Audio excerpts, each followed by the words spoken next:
Bulletin de vote.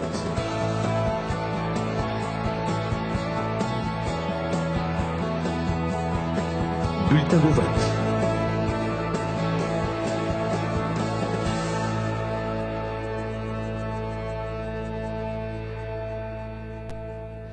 « 17h passées de 30 minutes sur les ondes RTCI, bulletin de vote, votre émission électorale comme chaque lundi après-midi.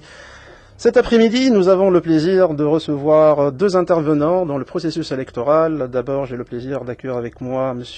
Rafiq Al-Halouani, coordinateur général du réseau Mouraqiboun. Bonsoir, c'est Rafiq. Bonsoir. Et au téléphone, j'aurai le plaisir d'avoir au bout du téléphone donc Monsieur Riyad Ferjeni qui était censé être avec nous, mais qui s'est décommandé à la dernière minute. Riyad Ferjeni, sociologue des médias, mais aussi membre de l'AICA, la haute autorité indépendante pour la communication audiovisuelle. Bonsoir Riyad Ferjeni. Riyad Ferjeni. Oui. Bonsoir. Oui. Bonsoir. Voilà, donc avec mes invités, on va essayer de parler ce soir du contrôle de la campagne électorale. Nous sommes à la dernière ligne droite, avant les élections, le scrutin du 26, et le contrôle de cette campagne électorale. Je vais commencer d'abord avec Monsieur Riyad Ferjeni. Riyad Ferjeni, vous avez publié récemment sur le site de l'AICA donc un rapport en relation avec la première semaine du monitoring audiovisuel. Qu'est-ce que vous pouvez nous dire à propos de cette première semaine? Est-ce qu'il y a de mauvais élèves? Est-ce qu'il y a donc de bons élèves qui ont été épinglés ou plutôt donc remerciés par l'AICA? C'était pas l'objectif. L'objectif, c'était de conduire à une sorte d'autorégulation au sein des médias. Donc c'est un rapport intermédiaire sur le pluralisme politique dans les médias audiovisuels, et ce rapport a concerné la première semaine de la campagne électorale officielle du 4 au 10. La campagne, c'est 3 semaines, et nous avons jugé utile de publier des rapports intermédiaires pour chaque semaine pour que les médias et les rédactions arrivent à réaliser en cours de route l'équilibre elles-mêmes.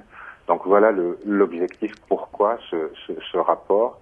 C'est pour accompagner les médias dans l'autorégulation sur les questions d'équilibre et d'une manière générale sur le respect des dispositions relatives à la couverture médiatique de la campagne électorale. D'accord. Riyad Ferjeni, est-ce que nous avons la possibilité de diagnostiquer les médias qui ont respecté les règles du jeu, du processus électoral et du monitoring, ou est-ce qu'il y a donc des médias qui ont fait donc fi de ces dispositions-là?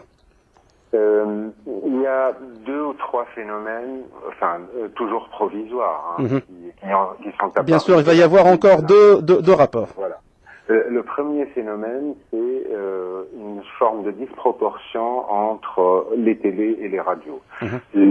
Majoritairement et d'une manière globale, les radios ont été plus respectueuses du dispositif juridique concernant les élections que les télévisions, et spécialement par rapport au temps d'antenne consacré aux candidats. Vous parlez des radios publiques ou des radios privées? De toutes les radios d'une manière générale.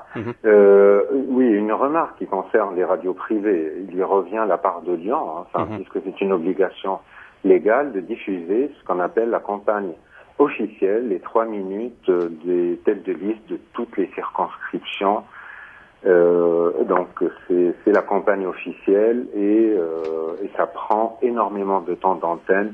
Je pense 3 heures pour les télévisions publiques et 4 heures pour les télévisions, pour les radios publiques, ce qui est énorme en termes de temps d'antenne.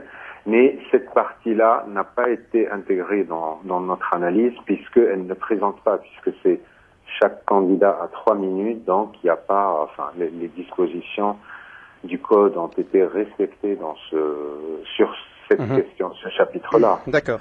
Par contre, donc, les résultats globaux concernent toutes les radios. Et à peu près, les radios ont consacré un temps d'antenne global, 66% du temps d'antenne pour la couverture de l'actualité politique, des acteurs politiques. Notre unité d'analyse, c'est les acteurs politiques. D'accord. 66% ont été consacrés dans les radios pour les listes candidates, alors que cette proportion descend à moins de 50%, 40 et quelques pourcents dans les télévisions. Ce qui pose problème pour la première semaine. Là, on a les premiers résultats de la deuxième semaine qui ne sont pas définitifs, mais pour la première semaine, il y a comme une sorte, surtout dans les télévisions, comme une sorte d'enchevêtrement entre une campagne législative officielle et une campagne présidentielle qui n'a pas encore commencé. Démarré, oui, tout à fait. Voilà. Et ce qui est préjudiciable pour les électeurs indécis, les gens qui savent pour qui ils vont voter. Cet enchevêtrement, à mon sens, ne risque pas de les perturber. Par contre, et dans les sondages, les derniers sondages qui ont été publiés avant le début de la période électorale, parce que, comme vous le savez, la loi électorale interdit la publication des sondages pendant toute la période électorale, c'est-à-dire à partir du 5 juillet. Mais il y a d'ailleurs une tendance déjà présente depuis 2011, la part des indécis devant le choix pour qui ils vont voter. Je pense que cet enchevêtrement des deux campagnes dans les médias va aggraver la confusion.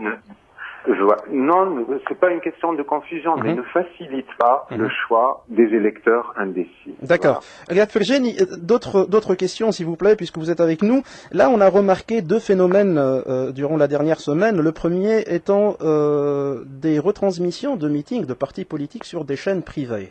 D'abord, ensuite, et c'est alarmant pour ne pas dire effrayant, ce pugilat, je dirais, cathodique entre les patrons de médias, entre les deux, des campagnes et des anti-campagnes électorales qu'on a remarquées, notamment entre deux patrons de médias, dont l'un est candidat aux élections présidentielles. Comment l'AICA va traiter avec ces phénomènes-là qui risquent, en fait, effectivement, donc, de changer les règles du jeu, ou bien d'influencer également, donc, les lecteurs? Vous posez 3 ou 4 questions. J'ai essayé de les regrouper en 2 questions. De répondre dans l'ordre. D'accord. Sur la question de la diffusion en direct, nous avons, vous savez, tout notre travail est régi par les textes juridiques.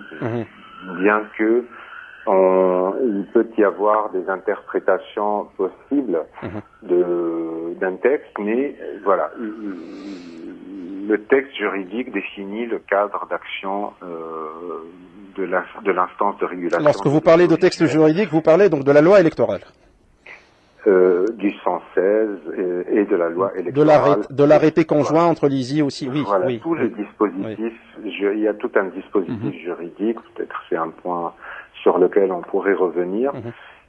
Sur la question de la diffusion des meetings en direct, rien n'interdit expressément cette disposition-là. Nous ne sommes pas croisés les bras, nous avons publié un avis. Et en tant que juriste, vous savez bien que voilà, il y a la loi qui réglemente, et il y a la partie que les anglophones appellent le soft law, c'est-à-dire que c'est plus que des recommandations. Voilà les normes. Et donc, on a publié un avis la semaine dernière sur cette question-là. Pour nous et parmi les membres du Conseil, il y a des enseignants de communication, de journalisme, il y a des journalistes professionnels, et nous avons considéré ce type de couverture comme le degré zéro du journalisme. Ce n'est pas du journalisme. Le travail journalistique, c'est de choisir, de sélectionner, de présenter, d'expliquer ce qui n'est pas évident de nature, etc. Mais ça, c'est un jugement moral, Virginie. Ce n'est pas moral, c'est professionnel. C'est professionnel, mais ça n'a pas d'effectivité. Il n'y a pas l'obligatoriété de la règle juridique, là. Nous comptons aussi sur l'autorégulation. Ce que nous constatons, c'est que ce type de retransmission en direct, qui, je le répète, est le degré zéro du journalisme, est en train de se résorber, probablement pas totalement, mais il s'est résorbé nettement au cours de la deuxième semaine. D'accord. Le problème que ça pose, Le problème que ça pose, c'est que, excusez-moi le terme, ça fait exploser le temps d'antenne consacré à une formation politique. Et en tant que rédaction, vous serez incapable, si vous retransmettez comme ça un meeting d'un parti politique, de respecter le monitoring alloué, oui. Vous n'êtes pas sûr, dans le temps qui vous reste, c'est-à-dire les 10 jours ou la semaine qui reste, d'être équitable avec les autres formations politiques. C'est ça le risque. Et qu'est-ce que ces chaînes encourent par ce risque?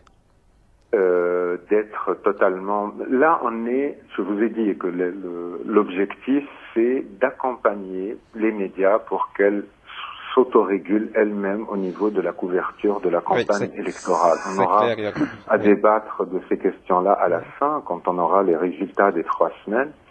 Le deuxième risque, c'est les rediffusions. Il n'y a pas que les retransmissions en direct. Il y a des émissions considérées à tort ou à raison qui ont du succès et qui sont rediffusées 4 à 5 fois au cours des 24 heures. Et ça aussi, c'est un risque de déséquilibre dans le temps d'antenne consacré aux candidats ou d'ailleurs aux non-candidats aux élections législatives. D'accord. Et Virginie, le temps nous devance un peu, s'il vous plaît, par rapport donc à cette question, à ce règlement de compte auquel nous avons assisté la semaine dernière. Est-ce qu'il est couvert? Est-ce que cette campagne, je dirais entre guillemets, de diffamation, c'est vous qui devez donc la qualifier, c'est pas à moi de le faire. Est-ce que vous estimez que ça tombe sous la coupe du décret 116, du décret loi 116? Il y a des dispositions qui sont contraires à la loi électorale. La diffamation des candidats est interdite par le code électoral et par le décret loi 115, plus précisément, qui définit le cadre. Mais il y a plusieurs mécanismes. Il y a le droit de réponse qui est garanti aussi par le décret loi 115. Il y a un ensemble de mécanismes. Je tiens à rappeler, c'est très important, que en matière électorale, l'IGI a une compétence en matière de candidats et l'AEK a une compétence en matière elle régit le secteur audiovisuel. Donc, s'il y a une infraction par les candidats, c'est du ressort de l'IGI. S'il y a des infractions qui sont commises par les chaînes, c'est de notre ressort. Oui, allez-y. Dans la deuxième question, il y a plusieurs niveaux et il nous faudra un peu plus de temps pour justement, on n'a pas beaucoup de temps. On a encore un invité, Rafiq Halouani, qui est avec nous. Une dernière, peut-être, observation ou remarque à faire? Donc, on espère que, je pense que ce mécanisme de rapport périodique est en train de donner ses résultats parce que, comme je vous l'ai dit, les premiers résultats et l'observation, le monitoring de la deuxième semaine, on a vu certains phénomènes se résorber, tels que je l'ai expliqué, le nombre de rediffusions, les retransmissions en direct, et je pense qu'on va arriver à un meilleur équilibre dans la couverture et surtout dans le pluralisme offert par les médias audiovisuels pour cette campagne électorale législative. Merci Riyad Ferjani, et je rappelle que vous êtes donc membre de la haute autorité indépendante pour la communication audiovisuelle de l'AIK. Et donc on vous souhaite beaucoup de courage. Vous avez encore une semaine jusqu'au 24 date de la fin de la campagne électorale. On vous souhaite beaucoup de courage et à très bientôt, j'espère. Merci, au revoir. Au revoir. De retour avec bulletin de vote et j'ai le plaisir d'accueillir avec moi Rafiq Halouani, coordinateur général du réseau Mouraqiboun. Mouraqiboun est une association qui est au cœur du processus électoral. Mouraqiboun qui fait beaucoup mais parle moins, pas comme d'autres associations dans la société civile. Rassurez-nous, Rafiq Halouani, pourquoi vous êtes en train de rire? Je suis de bonne humeur aujourd'hui. Rassurez-nous, Rafiq Halouani Al-Halwani, vous qui êtes donc au cœur du processus électoral par rapport au scrutin, par rapport aux préparatifs, par rapport au travail de l'ISI, est-ce qu'on peut être rassuré? Est-ce que les Tunisiens sont rassurés ou peuvent être rassurés par rapport donc au déroulement du scrutin? Pour le scrutin, on ne sait pas encore. Ce qu'on sait, c'est que... On sait qu'il y a des préparatifs qui sont fiables ou ne sont pas fiables. Ouais. On va parler un petit peu de ce qui s'est passé. Donc, les élections, c'est pas seulement le jour du scrutin, c'est tout un process avant. Il y a eu des phases qui ont été plus ou moins réussies, des phases qui étaient plus ou moins avec moins de réussite au niveau de l'ISI. Et on a une petite appréhension, on va dire, une appréhension concernant la qualité et la fiabilité du registre des électeurs, spécialement à l'étranger. On reçoit beaucoup de communications et de réclamations des Tunisiens à l'étranger qui disent qu'ils étaient inscrits, qu'ils ne retrouvent pas leur nom dans les listes des électeurs, etc. Et la tendance, elle est moins en Tunisie, mais elle existe encore. Et donc, c'est principalement notre souci. Et donc, je profite de ce passage sur RTCI pour demander à tous les électeurs tunisiens, à tous ceux qui se sont inscrits, qu'ils vérifient encore une fois leur inscription, soit via le site web de l'ISI, soit via leur téléphone portable en tapant étoile 195 étoile. Ils mettent leur numéro de carte d'identité et puis dièse et ils vérifient s'ils sont inscrits ou pas. Pour les électeurs qui ont fait l'inscription. Et qui ne se retrouvent pas sur ce fichier électoral-là, qu'est-ce qu'il faut faire? Malheureusement, ils n'ont rien à faire. Ils ne peuvent rien, il n'y a plus de recours, mais au moins ils peuvent...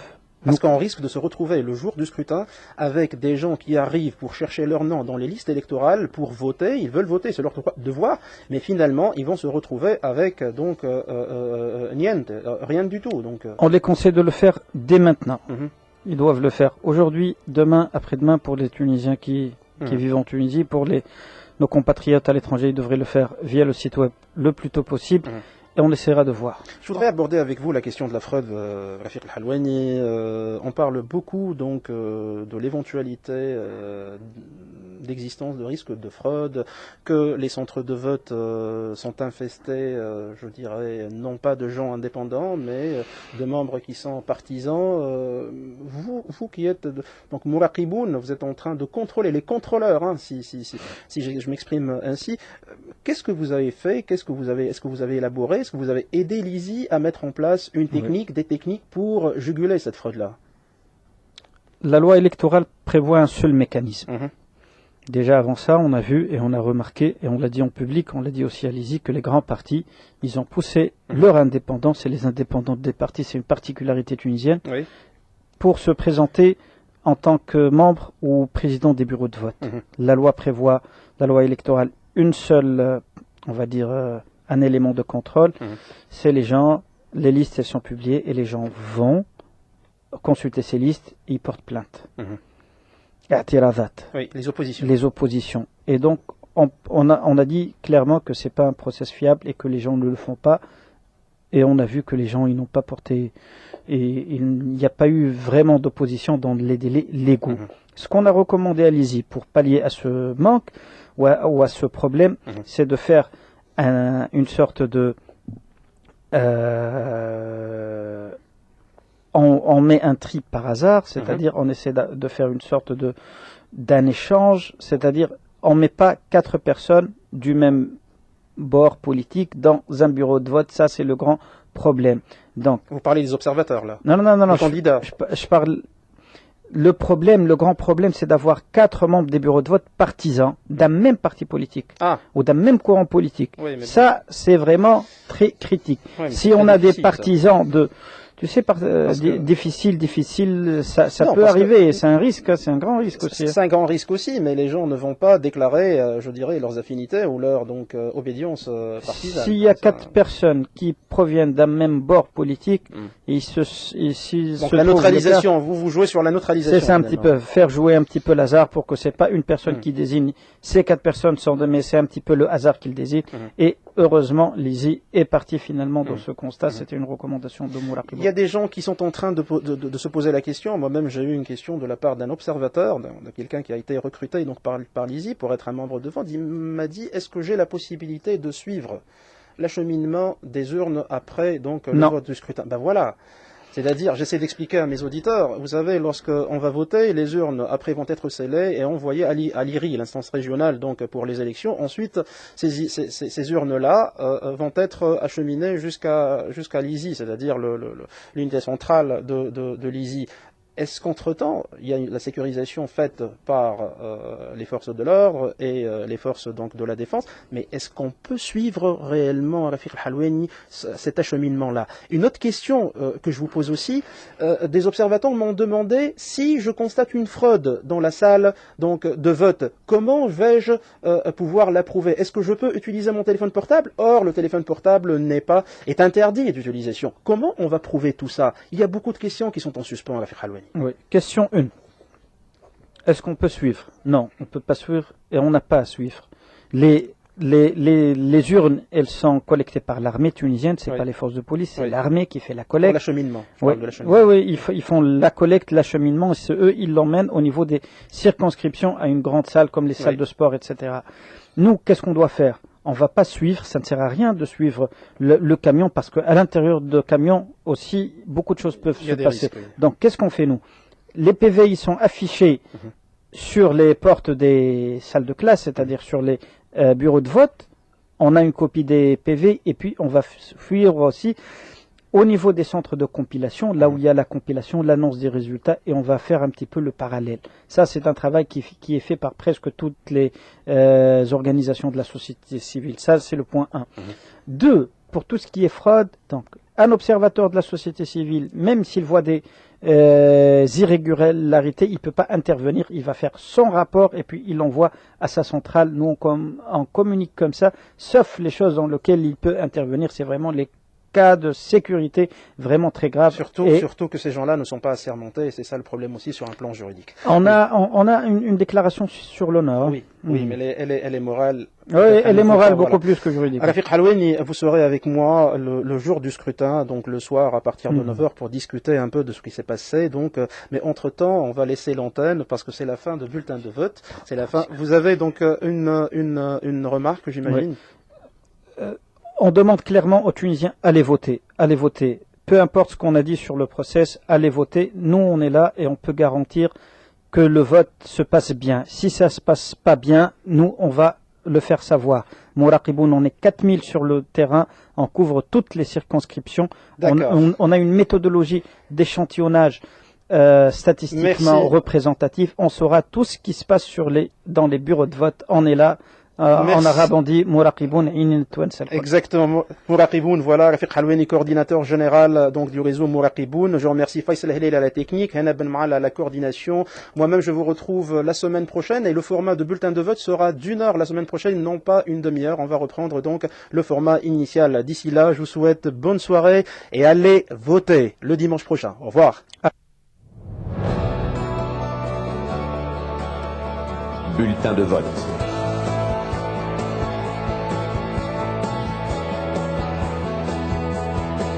Bulletin de vote.